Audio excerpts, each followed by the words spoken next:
From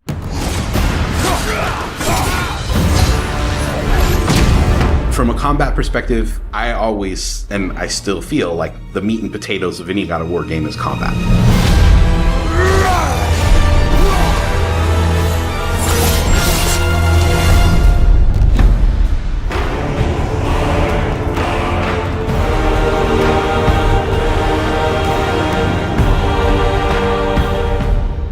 My name is Roberto Clemente, and all my friends call me Bert. I'm a senior combat animator here at Sony Santa Monica. My name is Kim Nguyen, and I'm a gameplay animator. Hi, I'm Sabra, and I'm a senior VFX artist on God of War Ragnarok. My name is Grace Pan, and I'm a gameplay animator in God of War Ragnarok. Hi, I'm Stephen Ohawa GBA, combat designer on God of War, and I create interesting and memorable creatures that players like to attack and defend against. As an animator, you gave life to characters. You make them move, you gave them personalities, you gave them weight.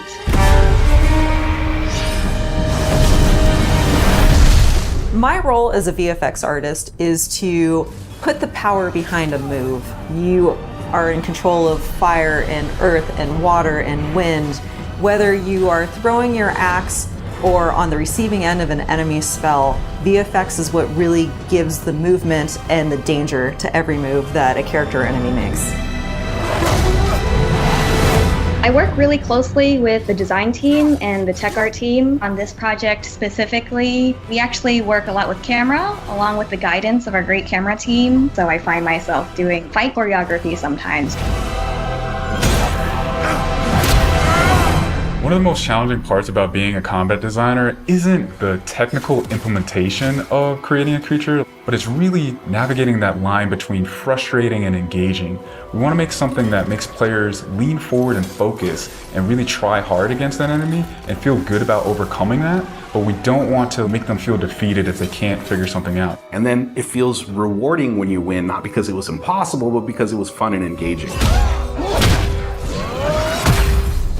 After the last game, we've heard the community cry out for more mini-bosses, bigger creatures, and enemy variety, and this time we really leaned into that. So in God of War Ragnarok, you're going to be traveling to all 9 realms, and each realm is going to have like its own theme of enemies that are very unique to that space. For example, in Alfheim, we're familiar with the Dark Elves, but this time around we're going to be fighting Light Elves, such as the Light Elf Warrior. One of the key learnings from the last God of War game is we don't have to think about the camera and how close combat is going to feel. We already have that knowledge, so we can build upon the close camera that we have, and we can iterate on enemies, creating more interesting scenarios. In the last game, Atreus was just starting to fight alongside Kratos, and he was learning from the Master Tactician. So in this game, he's trying to prove himself a little bit more, and we built upon those mechanics with him. The previous God of War, Atreus was still a kid, right? So he has a lot of dependency on his father. And for this game, you'll see Atreus moving more independently on his own as a companion. In regards to VFX for Kratos, I think what the players really love is the powerfulness of it. When you are playing as Kratos, you really do feel like the God of War. And moving into Ragnarok, we want to really make something bigger, make it stronger, make it more of a spectacle. You want them to be like, oh my gosh, I didn't know that the Blades of Chaos could get even better, but look at that.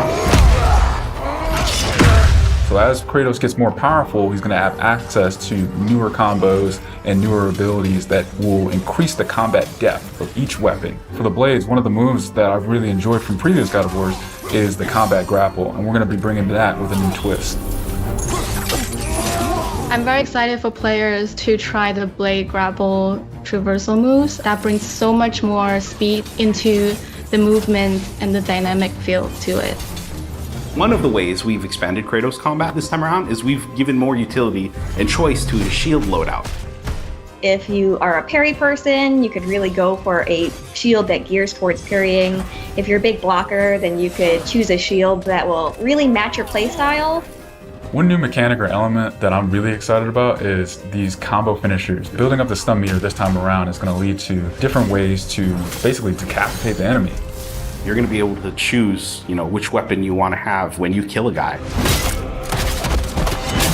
Another feature that we've added for Kratos is his new pre-fall attacks. You could jump off a ledge, and if there's an enemy below you, you could slam down on him.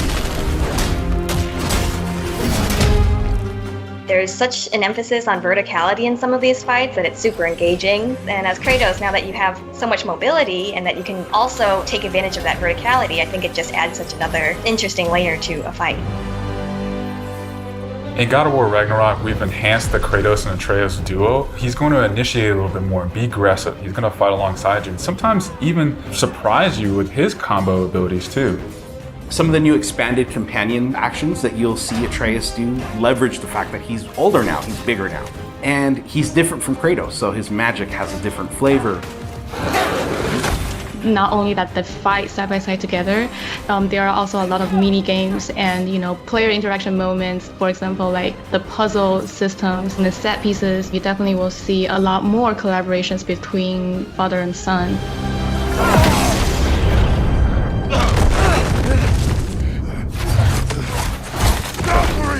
Odin must have sent them!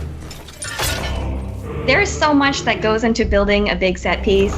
You basically iterate and iterate and iterate, and it takes testing and just seeing what works to really figure out the personality of something. Basically, every department gives it their all to make things really spectacular. There were a lot of different times that I would look back at God of War games just through the ages before 2018. There were so many amazing, huge boss fights and set pieces that it was a huge inspiration for me on my time on this project. For the old father! Our design philosophy for creating new and memorable enemies is basically making them a combat puzzle, similar to like chess, and focusing on the chess pieces. Each piece has its own theme and its own use. You need to be able to see what's happening in an instant and be able to react as the player.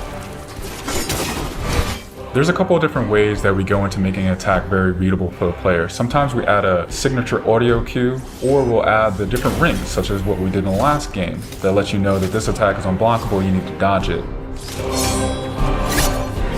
There's so many different ways that VFX really helps not just show what an enemy is about to do, but show who the enemy really is.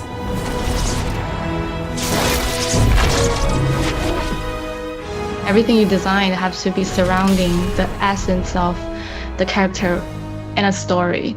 It's what makes it believable and memorable in the first place. I think what I'm most excited about is for players to experience the diversity of enemies that this game has to offer. You will be fighting everything from small little creatures to things that will take up the entire screen. All of their designs run the gamut. I think each one looks so much different from the next one, and each of them have their own play styles and their own little fantasies that go into it. And so I think if you are really into Norse mythology, you'll be very interested to see how Sony Santa Monica has taken some of these creatures and interpreted them for God of War.